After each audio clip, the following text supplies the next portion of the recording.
Bom dia. O trabalho que será apresentado é sobre curva de titulação de ácidos polipróticos. Ele foi elaborado por mim, Tairine Ribeiro Calado, sob orientação do professor Maurício Xavier Coutrin, professor da disciplina QI 194, Química Analítica Experimental 1. Ácidos polipróticos ou polifuncionais são ácidos que possuem mais de um hidrogênio ionizável, ou seja, são substâncias capazes de doar 2 ou mais prótons. A ionização desses ácidos ocorre em etapas e, dessa forma, eles podem possuir 2 ou mais constantes de ionização. Na química analítica, são encontradas muitas espécies com 2 ou mais grupos polifuncionais, ácidos ou básicos, diferindo esses grupos na sua força e, por isso, apresentam 2 ou mais pontos finais na titulação de neutralização.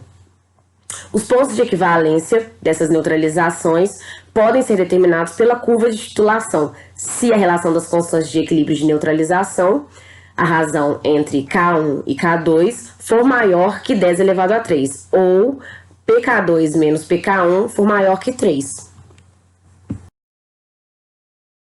Um exemplo de ácido poliprótico é o ácido fosfórico.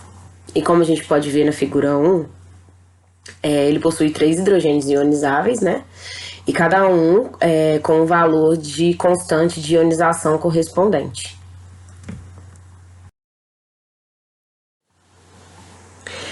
Então, a forma da curva da titulação, ela depende da magnitude das constantes de dissociação encontradas. E se a gente tiver a relação, né, a razão entre o K1 e o K2 maior que 10 elevado a 3, o tratamento dos cálculos ele vai ser feito como para os ácidos monopróticos, como a gente já estudou para os ácidos monopróticos.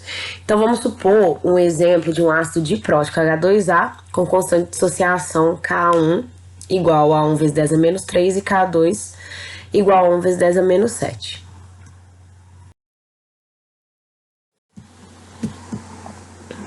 A gente tem que na região A se encontra o pH inicial, né? O pH ele pode ser dado pela contribuição do hidrônio proveniente da primeira dissociação.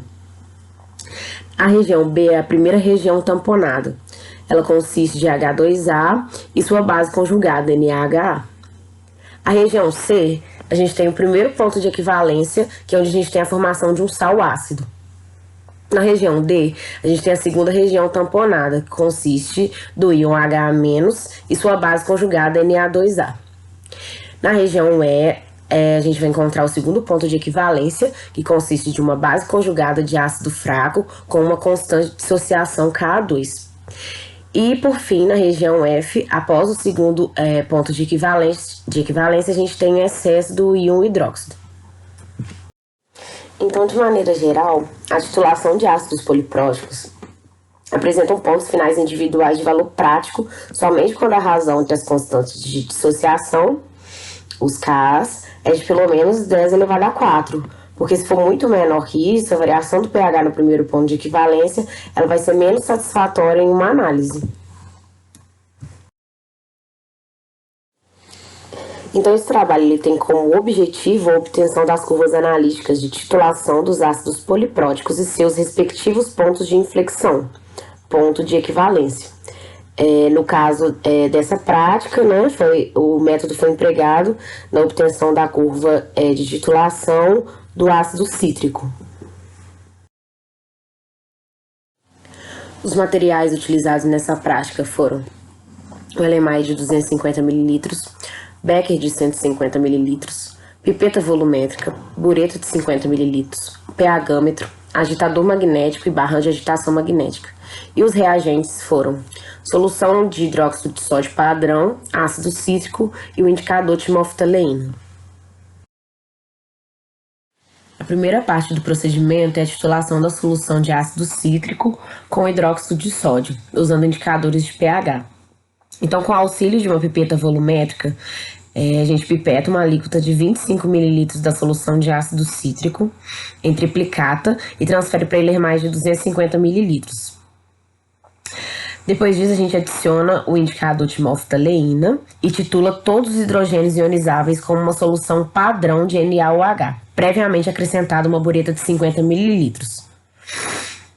Esse indicador ele tem uma faixa de viragem entre o pH de 9,4 e 10,6. e a gente titula até o aparecimento de uma coloração azul.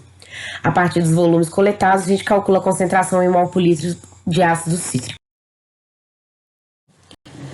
A segunda parte do procedimento é a titulação da solução de ácido cítrico, 0,10 mol por litro, com hidróxido de sódio, usando o pH-gâmetro. Então, utilizando uma bureta, transferir 25 ml da solução de ácido cítrico 0,10 mol por litro para um becker de 150 ml. Introduzir cuidadosamente o eletrodo medidor de pH nessa solução, de modo que o bulbo fique completamente imerso na solução, sem encostar no fundo do becker. A gente tem que verificar se o eletrodo está sendo tocado pela barra de agitação magnética. Adaptar uma bureta de 50 ml para introduzir incrementos, ou seja, os volumes da solução de hidróxido de sódio padrão, que correspondem aos percentuais do volume de equivalência listados na tabela 5.1, e anotar os valores de pH resultantes. Lançar os valores em um gráfico de pH versus volume de titulante, determinar pelo gráfico o volume de equivalência da titulação e comparar o valor obtido com o volume do ponto final obtido da titulação com o indicador. A tabela 5.1, com os valores de volume e pH encontrados na aula prática de forma remota, foram disponibilizados pelo professor e encontram-se a seguir. Então, a gente trabalhou com esses valores para poder no Excel formar, encontrar as primeiras e segundas derivadas e a partir delas montar as curvas de titulação, Então, a partir dos dados da tabela, a gente encontra os valores da primeira e segunda derivada utilizando as funções, do Excel, e a gente constrói as curvas de titulação do ácido cítrico.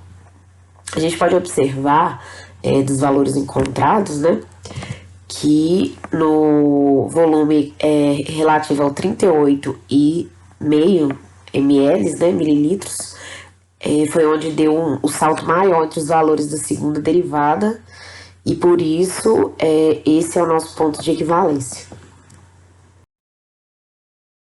Os valores da última tabela apresentada, a gente plotou os gráficos no Excel referentes à titulação do ácido cítrico, a primeira e segunda derivadas. Com relação ao gráfico da titulação, ele vem confirmar para a gente o que já era esperado. A gente pode observar somente um ponto de inflexão.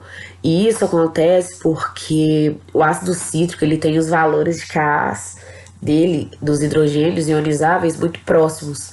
Então a gente não consegue ver separadamente o momento que cada hidrogênio é ionizado. E isso resulta somente no ponto de inflexão no gráfico. Assim como no gráfico da primeira derivada, através desse pico, a gente pode confirmar o ponto de equivalência no valor de 38,5 mililitros. Concentração do ácido cítrico, a gente usa a relação da concentração vezes o volume do ácido cítrico ser igual a concentração vezes o volume do hidróxido de sódio multiplicado por 3, já que são 3 hidrogênios, E nesse caso a gente tem uma relação de 1 para 3. Estequiométrica de 1 para 3. Então, fazendo todas as substituições e os cálculos, a gente chega no resultado que a concentração do ácido cítrico é igual a 0,9080 mol por litros.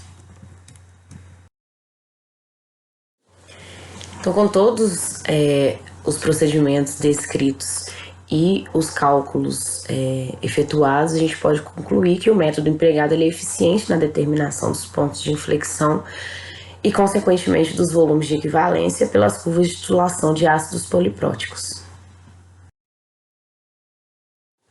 Essas foram as referências utilizadas na elaboração do trabalho. Obrigado.